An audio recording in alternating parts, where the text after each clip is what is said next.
नमस्कार दोस्तों, एक और नई कहानी में मैं आपका हार्दिक अभिनंदन और स्वागत करता हूं। दोस्तों, आज से हम गरुड़ पुराण का अध्ययन करने जा रहे हैं, जिसमें कि नर्क का वर्णन किया गया है।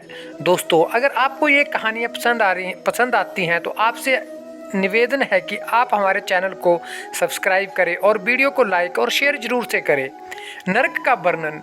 गरुड़ ने कहा, हे केशव, यमलोक का मार्ग किस प्रकार दुखदाई होता है? पापी लोग वहाँ किस प्रकार जाते हैं, मुझे बताइए।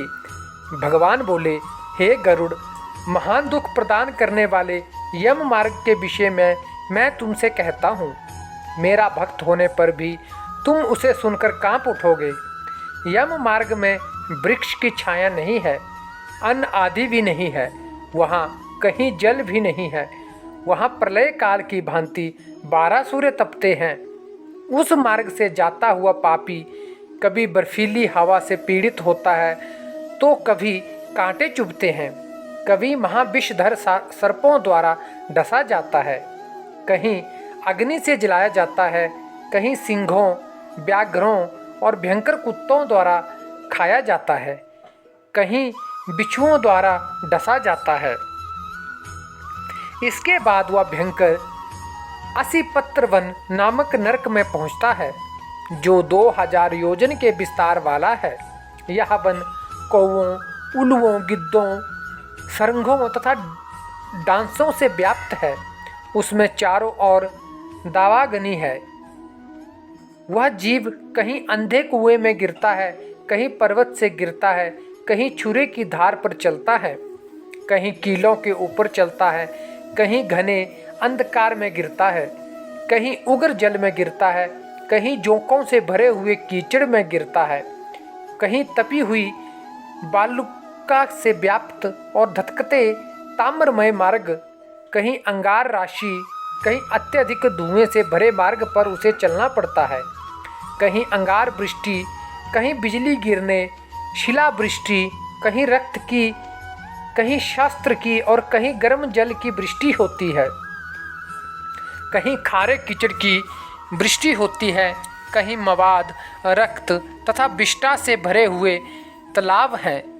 यम मार्ग के बीचों बीच अत्यंत उग्र और घोर बैतरणी नदी बहती है। वह देखने पर दुखदायिनी है। उसकी आवाज़ भय पैदा करने वाली है। वह 100 योजन चौड़ी और पीप तथा रक्त से भरी है।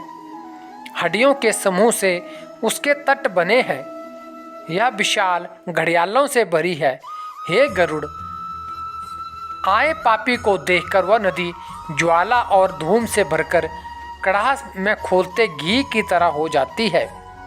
यह नदी सुइयों के समान मुख वाले भयानक कीड़ों से भरी है। वज्र के समान चोंच वाले बड़े बड़े गिद्ध हैं। इसके प्रवाह में गिरे पापी हे भाई, हाँ पुत्र, हाँ तात कहते हुए विलाप करते हैं।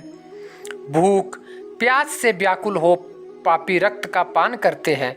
बहुत से बिच्छू तथा काले सांपों से व्याप्त उस नदी के बीच में गिरे हुए पापियों की रक्षा करने वाला कोई नहीं है। उसके सैकड़ों हजारों भंवरों में पड़कर पापी पाताल में चले जाते हैं। क्षण भर में ही ऊपर चले जाते हैं। कुछ पापी पाश में बंधे होते हैं, कुछ अंकुश में फंसाकर खींचे जाते हैं और कुछ कौवों द्वारा खींचे जाते हैं। हे पापी, गर्दन हाथ पैरों में जंजीरों से बंधे होते हैं। उनकी पीठ पर लोहे के भार होते हैं। अत्यंत घोर यमदूतों द्वारा मुंहदारों से पीटे जाते हुए रक्त बमन करते हैं तथा बमन किए रक्त को पीते हैं। इस प्रकार 17 दिन तक वायु वेग से चलते हुए 18वें दिन वह प्रेत सौम्यपुर में जाते हैं। दोस्तों, अगर आपको ये कहानी अच्छी लगी हो तो आप हमारे चैनल को सब्सक्राइब करें और वीडियो को लाइक और शेयर ज़रूर से करें। जल्द ही अब अगली कहानी लेकर आएंगे।